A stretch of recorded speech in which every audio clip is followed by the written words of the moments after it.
it's me again, your favorite music teacher. Let's get started. Hello. Okie dokie, today is World Music Wednesday, and we have traveled many places. So we're going to travel somewhere new today, and it's getting harder and harder for me to decide where we're going to travel. But you know, I've sort of been wanting some snow, so we're going to travel to Russia today. Okay, let's get started. Here we go. Okay, World Music Wednesday, and we're going to Russia. Well, first thing is first, where is Russia? Where is Mother Russia? I apologize for my terrible Russian accent. Okay, Russia is over here. So we live here in America. Russia is up here. It sits on top of China and it is part of the Asian continent. And it is also beside Europe, right over here. It's pretty big. It's bigger than the United States, for sure. So let's take a closer look at it. You know how we have states, and we've learned that all these other countries have these different they're like states. Well, that is what Russia has. They have regions and territories, and there are a lot of them. So some that you've probably heard of, Siberia. So Siberia is in Russia. And then you've got central Russia over here, and that is where Moscow is, the capital of Russia. So as you can see, it sits on top of China and Mongolia in Kazakhstan. A cool thing that you might not have known is that Russia is actually really close to the United States. So if we travel to it's called the far eastern part of Russia, there are these different islands. And if you go all the way up to Alaska, there's all these other different islands. And there's a point where apparently you can stand on the island in Alaska and you can see Russia. Isn't that cool? That is so cool that you can stand in one country and look at a country that is really actually pretty far away. Like there's completely an ocean. We have to cross an ocean to get to it. So you can stand there on the island and you can look and see Russia. That is pretty cool in my opinion. Okay, so we're going to learn about 3 sort of time periods of Russian music. So this is before the 1700s. And before the 1700s, the music in Russia was dominated by the church. You know, we have learned a lot about all these different countries, and one thing that is pretty common is that the music really in the beginning, the music really focused around religion and church. So it's before the 1700s, it is heavily dominated by church and folk music. If you look over here, this is one instrument that is used in church and folk music in Russia, and it's called the balalaika. And it looks a little weird. I mean, you're like, what on earth? Is that a guitar? But why is it shaped like a Dorito? I mean, in my opinion, it looks like a Dorito. Well, it has a rounded body with a long neck and 3 strings on it. And it comes in 6 different sizes. So if you look down here, it's got all the 6 different sizes. The biggest one called the contrabass, and the smallest one called the piccolo.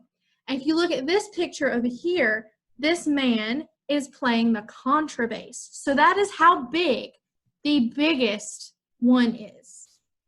The biggest balalaika. And it is played by plucking the strings, sort of like a banjo. Banjo you pick, but you're still doing the same motion where you're plucking the strings. And they use their fingers, but they also use a leather plectrum. And we learned about plectrums when we were learning about Japanese music, I believe. And one of the instruments in traditional Japanese music was played using a plectrum. Remember, it's that they made theirs out of wood and bamboo because the different ones you use have different sounds. So it's long, and you hold it and you go like this, and you pluck the strings. Like if you look closely, he has one in his hand. Well, let's listen and hear what the balalaika sounds like.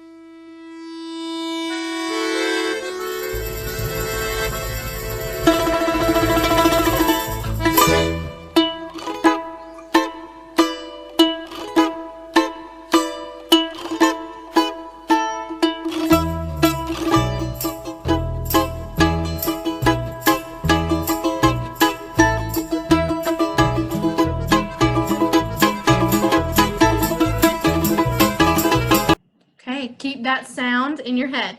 Now let's go forward in time. Okay, the 1850s to the 1900s. So up until then, music was pretty much the same. There was a couple different things. Well, now in 1850, their music is more active in everyone's life, and that is partly because the first school for music opened up in Russia. And this school is called a conservatory. So the first conservatory, the first music school opened up. And the first full-time professional composer, this is a person that his only job was to write music. He did nothing else but write music. He was the first composer, and his name was Pyotr Ilyich Tchaikovsky. Tchaikovsky. You probably know something that he has written, some music that he has written. Let's listen to this little clip, and then it'll give you a hint.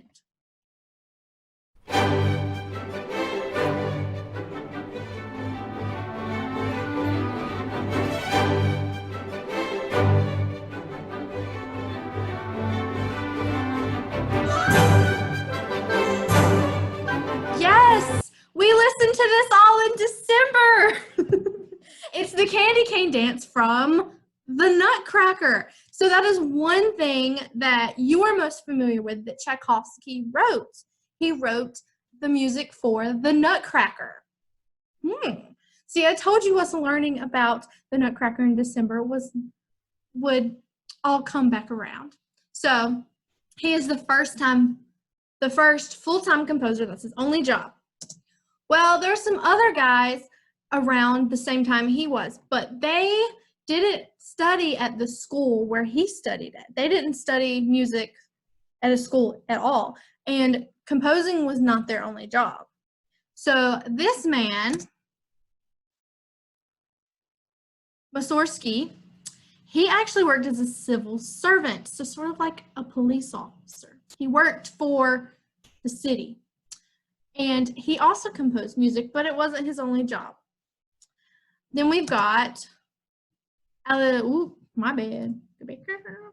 Alexander Borodin.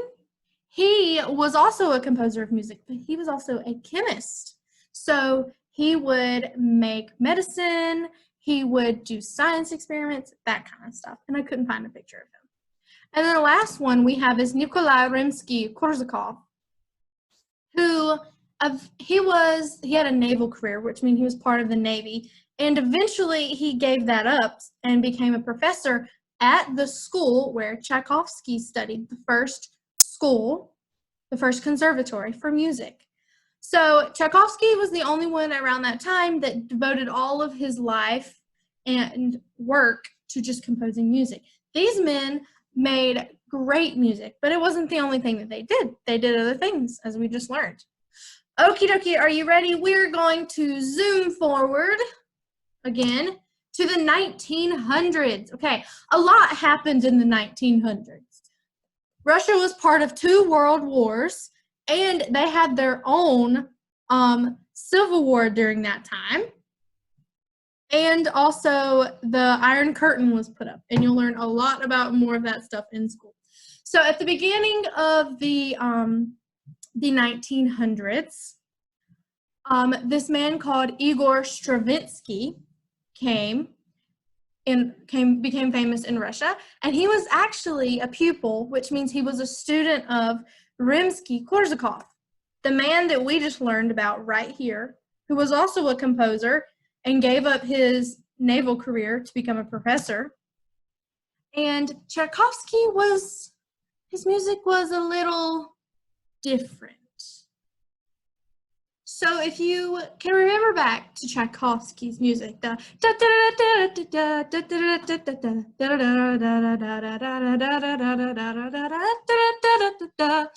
pretty, like I can sing it. It's pretty, there's a melody and it's pretty familiar and all that kind of stuff. Well, let's listen to something called the Rite of Spring that Tchaikovsky composed.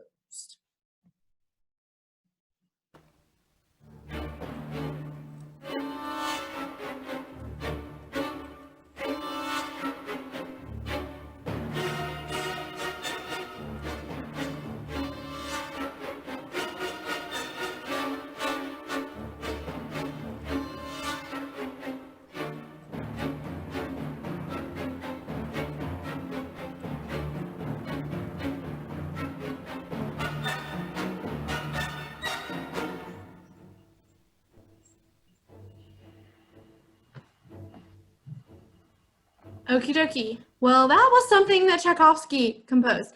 Did it sound similar to, I mean, not Tchaikovsky, my bad, Stravinsky. That was something Stravinsky composed. Did it sound similar to Tchaikovsky's? Did it? I hope you said no, because it doesn't. Tchaikovsky's music is a lot, how you say, it's more flowy and it's more like happy. And this piece by Stravinsky, this song by Stravinsky was very bouncy and it was very like stop, go, stop, go.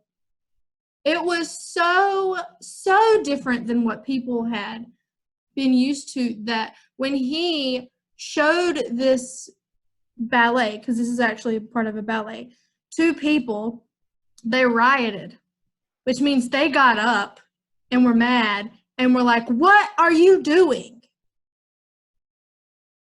Pretty strong feelings toward his music. So let's fast forward a little bit to the 1980s in Russia. And your parents might remember the 1980s. And they remember that the Berlin Wall came down, the Iron Curtain came down, and that sort of changed music. Well, in the 1980s, a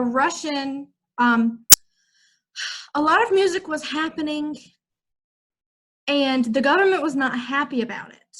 So these bands would make music, and they would often get in trouble, or they'd have to find secret ways to make music. And this particular band had to do that.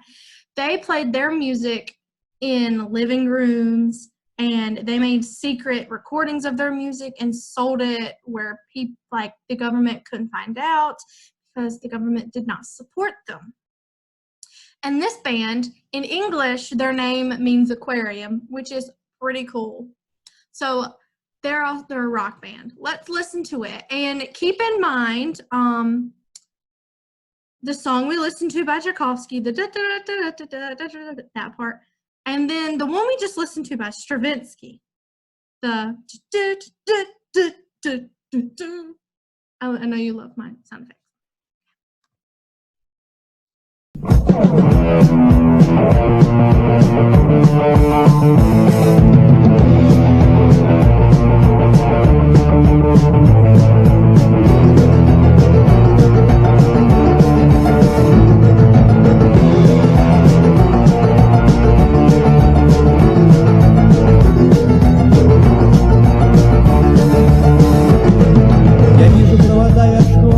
Okay, so we've heard music from actually 4 different times in Russia, and 2 from just like 80 years apart, and they sound pretty different.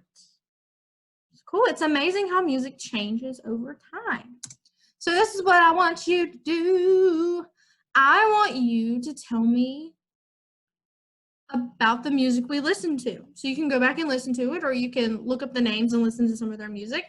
Were any of the music the same? Were they different? And how were they the same and different? Were they both fast? Were they both slow? Was one fast and one slow? Were they both loud? Or were they both quiet? Or was one loud, was one quiet? Was one flowier than the other? I don't know. Just tell me. Tell me what you think. How are they same? How are they different? Okay. That is all I have for you today. Thank you for traveling to Mother Russia with me. I will see you next time. Bye.